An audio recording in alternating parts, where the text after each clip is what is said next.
vamos a iniciar con el tema de cataratas y nos gustaría, doctor, que nos explicara cuál es la función del ojo y cómo es que afectan las cataratas a esta función vital para el ser humano.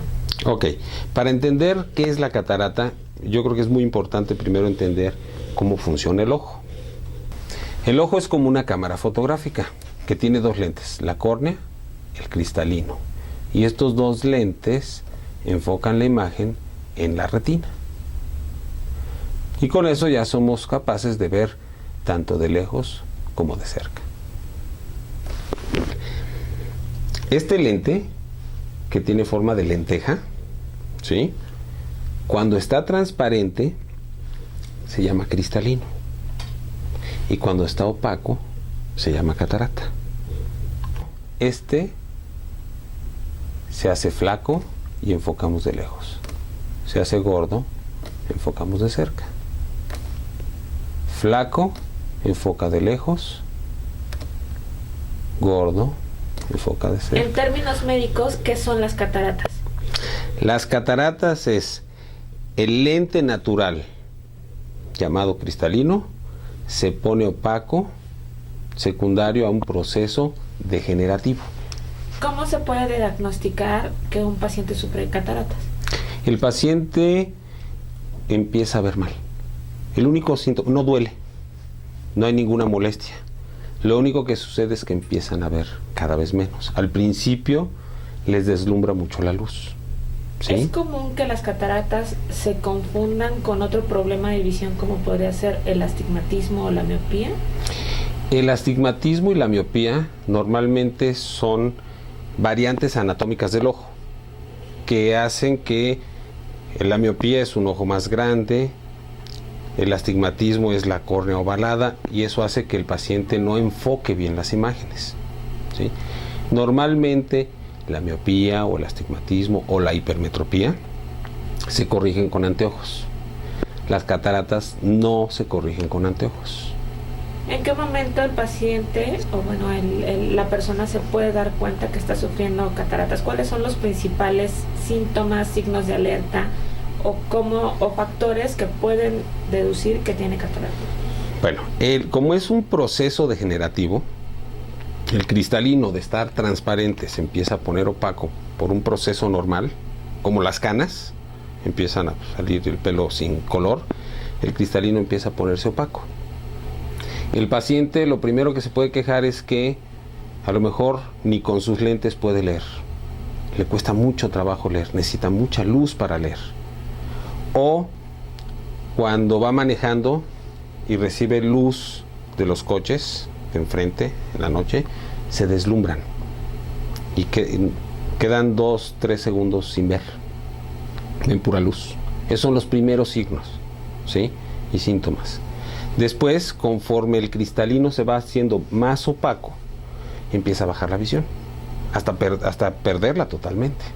Es como ver a través de un parabrisas sucio, como que si el parabrisas empezara a poner cada vez más sucio, así es como empieza a percibir la visión el paciente.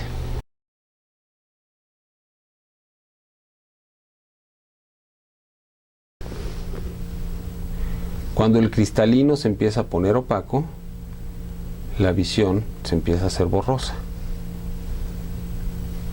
hasta prácticamente perderse. ¿Existe en determinado momento alguna opción para detener este proceso natural degenerativo que nos comentó? No. ¿Hay forma de prevenirlo? No, no hay forma de prevenirlo. Normalmente es como las canas. Una vez que sale la primera, salen las demás. Igual el cristalino. El cristalino empieza a ponerse opaco. Cuando en promedio normal de los 65 para arriba es normal que el cristalino empiece a ponerse opaco. Pero es como, así como se heredan las canas, hay personas que desde los 20 años tienen canas y hay quienes cumplen 75 y no tienen canas. Igual es el cristalino. El cristalino se pone opaco y esa situación se hereda. ¿Este padecimiento afecta a ambos ojos en la misma magnitud y con las mismas condiciones, o puede verse reflejado más en un ojo que en otro ojo? Normalmente es en forma bilateral. Siempre empieza un ojo más que el otro, pero a la larga los dos van a acabar opacos. ¿Qué opciones de tratamiento se tienen para aquellas personas que ya sufran cataratas? Quirúrgico, exclusivamente quirúrgico. O sea, ¿en qué consiste la cirugía? En sustituir este lente que está opaco por uno artificial. ¿Sí? ¿A qué edades se puede empezar a presentar este tipo de padecimiento? Lo normal, como es un proceso degenerativo, lo normal es que empiece a los 65, de los 65 para arriba. Pero puede haber factores que aceleren su aparición. Por ejemplo, un diabético, por todos sus cambios metabólicos que tiene, se puede presentar la opacidad del cristalino antes de los 65. Para aquellos pacientes que ya empiezan a presentar estos principales síntomas o signos de alerta de cataratas, ¿cómo es que se realiza el diagnóstico? ¿Es un diagnóstico invasivo, no invasivo? ¿Qué tipo de tecnología se utiliza? Para poder diagnosticar a alguien con catarata, normalmente lo hacemos en el consultorio a la exploración oftalmológica. ¿Qué pasa? El paciente, al momento de tomar la agudeza visual, resulta que disminuyó su agudeza visual. Ya nos comentó que la mejor opción de tratamiento o la única opción de tratamiento que tiene el paciente es la cirugía. Exactamente. En términos de clasificar la cirugía, ¿es una cirugía totalmente invasiva? ¿Cuáles son los riesgos que tiene el paciente al someterse a este tipo de procedimiento? Sí, es una cirugía invasiva porque trabajamos dentro del ojo.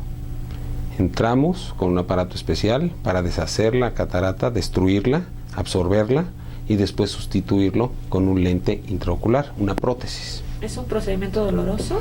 No, es un procedimiento en donde lo podemos hacer con anestesia local, tópica, gotas, bien sedado el paciente para que coopere y nos mueva el ojo, y es una cirugía relativamente sencilla y rápida.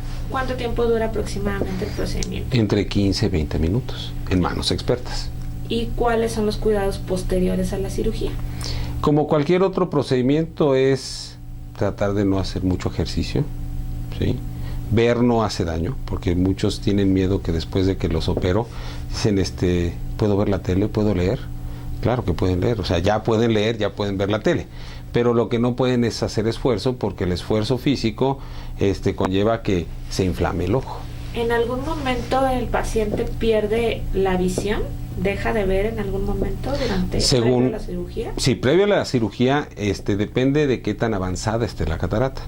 Cuando apenas empieza la catarata, es como ver a través de un parabrisas sucio. Sí se ve, pero sucio, no se ve bien definido. Si nosotros dejamos que madure más la catarata, se puede perder totalmente la visión.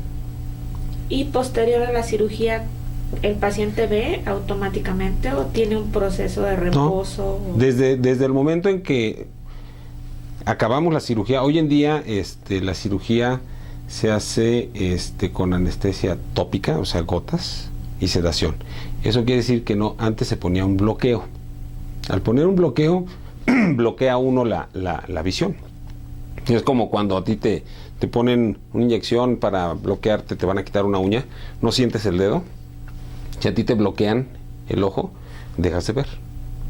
Entonces, si a ti te operan y utilizan un bloqueo para poderte operar, inmediatamente después de la cirugía no ves, porque tu ojo está bloqueado por la anestesia. Si no se utiliza ese procedimiento, nada más es con anestesia tópica, pues desde que se levanta el paciente ya empieza a ver, porque no interrumpiste su función. Bueno, hay muchísimos pacientes por mitos o miedo a este tipo de cirugías que no se realizan la operación, aunque debe de ser ya un elemento natural, ¿no? Ya que es un proceso degenerativo. ¿Cuáles serían sus principales recomendaciones o cuáles son los beneficios que tiene el someterse a este procedimiento en un paciente mayor de 50 años, mayor de 60 años? Existe un mito muy grande por el tipo de cirugía que se hacía y se hace. Antes se decía, vamos a esperar a que madure la catarata para poderla operar. Pero es que la técnica quirúrgica que se utilizaba antes era muy rudimentaria y tenían que, normalmente se esperaban a que el paciente estuviera prácticamente ciego para sacar todo el cristalino, y no se sustituía ese lente adentro del ojo, sino que se sustituía con anteojos. Entonces no sé si se acuerdan que los abuelitos, de repente había unos abuelitos con unos fondos de botella, eran porque ya estaban operados de catarata. Entonces la técnica consistía en quitar todo el cristalino y después había que sustituir ese lente de adentro por fuera con un fondo de botella, ¿sí? Hoy en día no es así. Ahora trabajamos dentro del ojo con un aparato de ultrasonido para deshacer el cristalino dentro del ojo y después lo sustituimos inyectando un lente, una prótesis, ¿sí? Entonces, para nosotros es más fácil operar hoy en día una catarata incipiente, flexible, cuando apenas empieza la forma de taco. Para nosotros técnicamente es más fácil operar. Se abre esas pequeñas asas. Si nos esperamos a que esté muy madura, sirven para centrar. Entonces la catarata va a estar muy dura y con eso se sustituye, y nos va a costar más el lente opaco por uno más inflamación artificial, más probabilidades de tener después para finalizar la cirugía. Entonces ese mito de que hay que esperar a que madure la catarata ya no es hoy en día. Y aparte la rehabilitación es muy rápida. Entonces imagínate que empiezas a ver mal, es como si te pusieras tus anteojos sucios y así anduvieras todo el día. Y conforme pasan los años o los meses, cada vez más sucios y cada vez ves menos. ¿Hay pacientes a los cuales no se les pueda realizar este tipo de cirugía? No, en general, como estamos hablando que es un proceso degenerativo, el ojo es sano. O sea, no es un ojo enfermo, es un ojo sano que se le puso el cristalino opaco, en general. Claro, hay situaciones en donde por algún accidente el cristalino, por el golpe que recibió, se puso opaco. Y a veces las estructuras internas pueden cambiar por el accidente. Entonces, bueno, ahí el pronóstico depende de qué tan afectados están por dentro del ojo. ¿Cuál es la preparación previa que el paciente debe tener antes de la cirugía? Pues ninguna en especial. O sea, nosotros normalmente les pedimos exámenes de laboratorio, en general, biometría hemática, química sanguínea, tiempo de protrombina son exámenes generales muy sencillos. Casi siempre lidiamos con pacientes sanos, a menos que sea diabético, bueno, que esté lo más estable posible, porque sabemos que un diabético, al someterse a una cirugía, es someterse a un trauma, y esto trae como consecuencia que le aumente mucho el azúcar después de un trauma. Entonces lo que nosotros buscamos es que el paciente esté lo más estable para que aguante el trauma quirúrgico. ¿Qué médicos son los indicados para tratar este padecimiento? Oftalmólogo en general. Lo que pasa es que hoy en día la oftalmología y toda la medicina en general se ha desarrollado tanto que hoy en día no podemos abarcar, dentro de la misma oftalmología, no podemos abarcar todos los padecimientos. Entonces normalmente el que se dedica a hacer catarata nada más hace una subespecialidad en segmento anterior, en la parte anterior del ojo, para aprender esta técnica. Aquí en Medicasur, ¿en dónde podemos recurrir a este tipo de procedimientos o servicios? Bueno, a cualquiera de los oftalmólogos que estén dentro de Medicasur. Es una cirugía que cualquiera de los oftalmólogos lo puede hacer. Nosotros aquí en Medicasur tenemos un área específica, es de estancia corta, en donde tenemos toda la infraestructura necesaria para poder hacer este tipo de cirugía. Porque sí se necesita infraestructura, se necesita un microscopio especial, porque esto no podemos hacerlo sin microscopio, se necesita un aparato de ultrasonido especial para poder hacer la intervención. Nosotros aquí en estancia corta lo podemos hacer. ¿En dónde podemos encontrarlo, doctor, en caso de alguno de nuestros pacientes esté interesado en contactarlo? Bueno, aquí en mi consultorio, en Médica Sur, en la Torre 2, en el consultorio 517.